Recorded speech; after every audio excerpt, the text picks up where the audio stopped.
Hi, Year 13. So the last little method that you need to know about in this unit is called the Newton-Raphson method. Okay. Now, the thing that you need, I'm going to explain what it is and explain what these diagrams are in a sec. Basically, what you need to remember is whenever you see those words Newton-Raphson, you need to remember that formula there, and remember that that part doesn't really matter. It's this bit that you need to remember. Okay. It basically says x minus f of x, which is your function, over f dash of x. Now f dash of x was something a couple of you forgot actually in that half-term homework. F dash of x just means dy by dx, basically. Okay, so another way of looking at that is your x value minus your function, whatever that is, over dy by dx, if that helps sort of think of it that way. So that's the formula. The way that it works is kind of very sort of clever technique using tangents to curves. So we're trying to locate the root, which is there. That's what we're trying to get to. So what this formula does is if I sub this number in here, it figures out the tangent at that point, figures out the equation of the tangent at that point, and figures out the root of that tangent, and then gives you that number, which you then sub in again.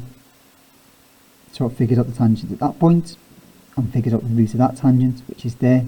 So as you can see, if we keep doing that, this is going to get closer and closer and closer until it just keeps giving us this root here. Okay, so that's the way that it works. Starts there, finds a tangent at that point, figures out the root of the tangent, finds a tangent at that point, finds a tangent at that point, gives you the root of the tangent, finds a tangent at that point, gives you the root of the tangent, and these roots will converge on the root of our actual function. Okay, a couple of things. It is very important that you choose the correct starting point with this. So for example, if we choose this one here, where is that going to find the root for? Because my curve is going to go sort of up that way. So it means that, so if we consider this diagram, if I take this root here, this x1, I'm trying to figure out that root there. That's what I'm trying to get to. Now if I take the same kind of diagram that was on the one above and do it from there with this curve, that means trying to get a tangent of something that's way off the page up there, which then when it came down isn't really going to work the way that I want it to. Okay, so it can sometimes diverge away from where I want it to be. Another sort of example is this one down here. If I choose a starting point that is a turning point, then tangent at that point will never ever cross the x-axis. Okay, so it will never start to converge. So there are two things that you need to be careful of. Basically, if you pick one that's too far away from the root, like this one, it will take a long time to converge, because what will happen there is you'll go right the way up there, and the tangent that you'll reach will be almost vertical, so it will come down almost in exactly the same place, go up there, come down into the same place, so it will only ever like inch along the x-axis towards the root. Or this will happen if you pick a turning point, it will just never cross the x-axis tangent, so it will never ever converge towards the root. Okay, you'll see that in the example in a second. The main thing though, as I said, that you need to remember is that there. That's really important. Right, the nice thing about this topic is that as long as you can remember that formula, you are told when to use this. It says literally, like you can see there, apply the Newton-Raphson procedure. So that's where, you know, it will say that in your exam. It will not, you won't have to kind of figure that out yourself. So let's have a little look at this then. The diagram shows part of the curve with the equation y equals f of x, where f of x is this. Point A with x coordinate p is a stationary point on the curve. The equation f of x equals 0 has a root alpha in the interval 1.8 to 1.9. Part A, explain why x0 equals p is not suitable to use as a first approximation to alpha when applying the Newton-Raphson method. So this is what we've just been talking about. Why is that a bad idea? Because the tangent at A will never cross the x-axis,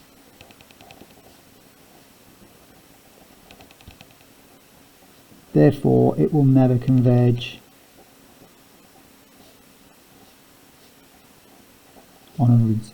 Okay, so if you think about it, what that would do, if I sub that in, it would figure out the tangent at that point, and then it would look for where the root of that tangent is, but that tangent will always run parallel to the x-axis, it will never move towards it, so that would never then give us our answer for the next one. Okay, part B, this is the main part of it.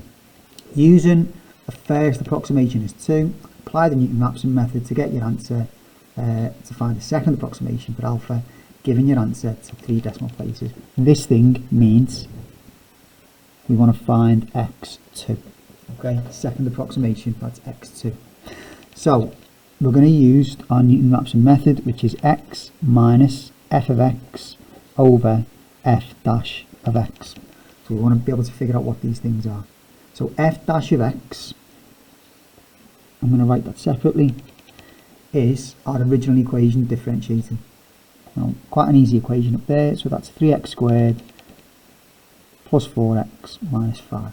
Okay, so my actual approximation formula, which I'm just going to write like that, is x minus the original function, which is x cubed, plus 2x squared minus 5x minus 4 over the differential, which is 3x squared plus 4x minus 5. So that is my Newton-Raphson formula for this one. Okay, so now all I need to do is sub my approximations in. So I'm being told to use x0 equals 2. Right, there is a way, you've got a choice now. You can either, if you want to, well, the first thing you're going to do is sub 2 into this. So whatever there's an x here, you need to put 2 into it.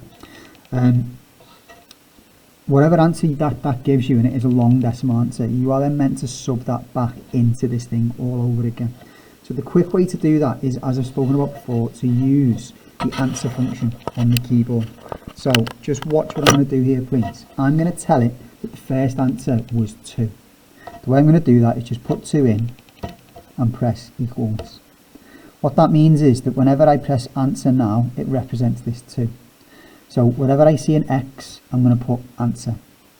So my formula becomes answer minus answer cubed plus 2 times answer squared minus 5 times my answer, take away 4, all over 3 brackets answer squared plus 4 times my answer minus 5. Okay, so what you've got on the calculator display is this, but just with answer in. Now this will stop you having to sub it back in all the time. Okay, make sure you put on the brackets in. If you don't, you'll get an error. And make sure that any squares or cubes are outside the bracket, just in case the thing becomes negative. Okay, so press equals once, and that gives me x1, which is 1.86 recurring. It does say here that we want it to 3 decimal places though. So x1, green pen at the back then, is 1.867. Now, because I've pressed equals, all of these answers on my display now represent this number, so it now saves me having to put it back in again. So instead of having to put it back all in again, I can just press equals again now, and that gives me x2 as 1.856. Okay, and that is my answer. Okay, so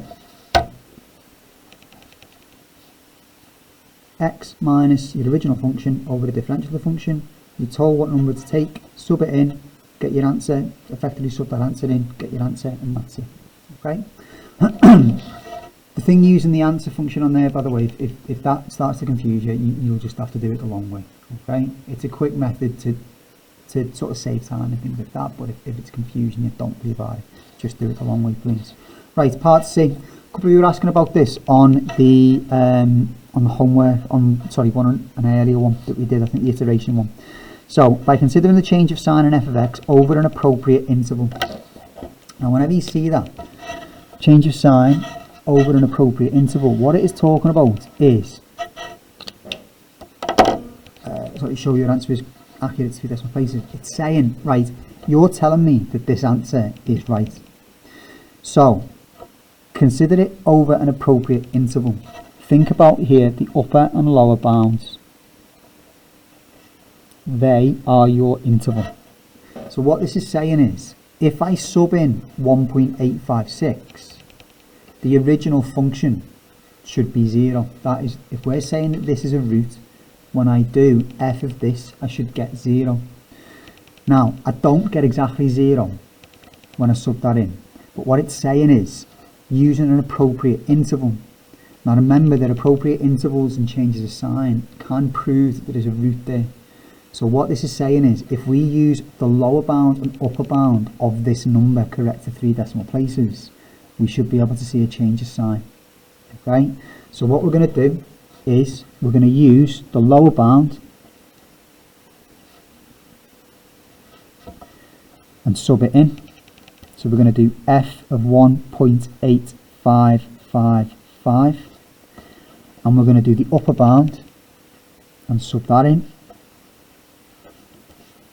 f of 1.8565, and when we sub them in, we will get a change of sign.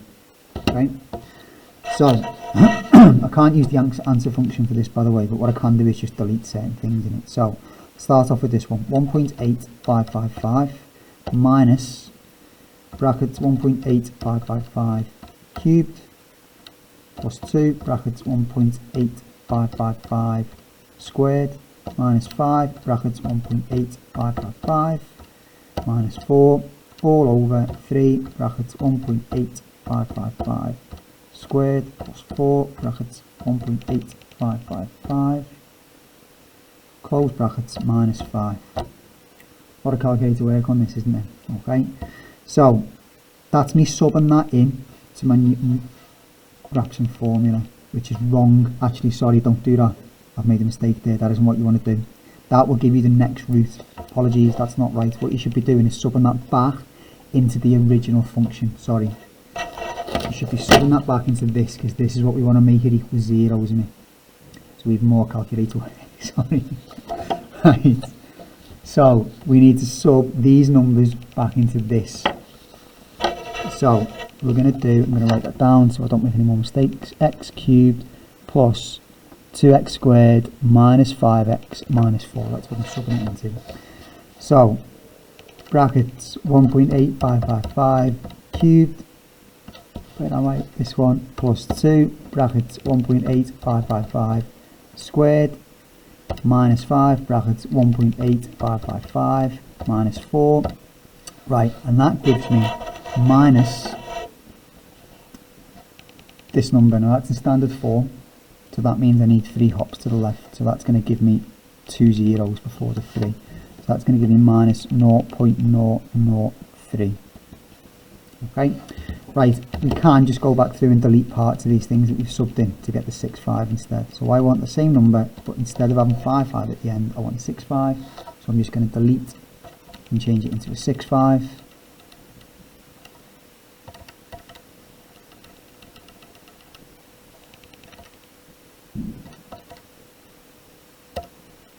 Okay, right, and that gives me a positive answer now, a plus 0.009. Okay, so all we then need to say is that in our interval there is a change of sign,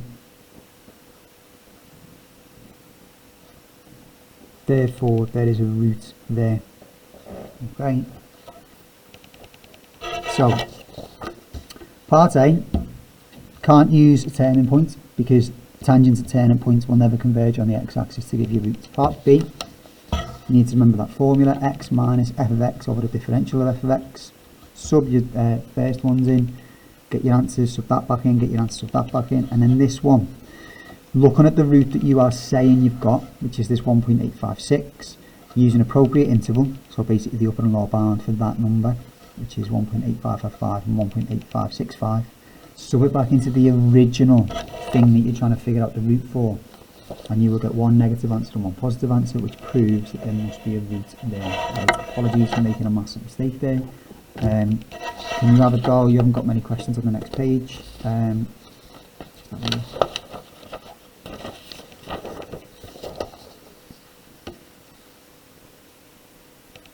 Right, just try the odd numbers there, please. Okay. and I'll email home a link to the solution bank as well. Just have a go at the odd ones. Right. Any issues, do get in touch, and that's it.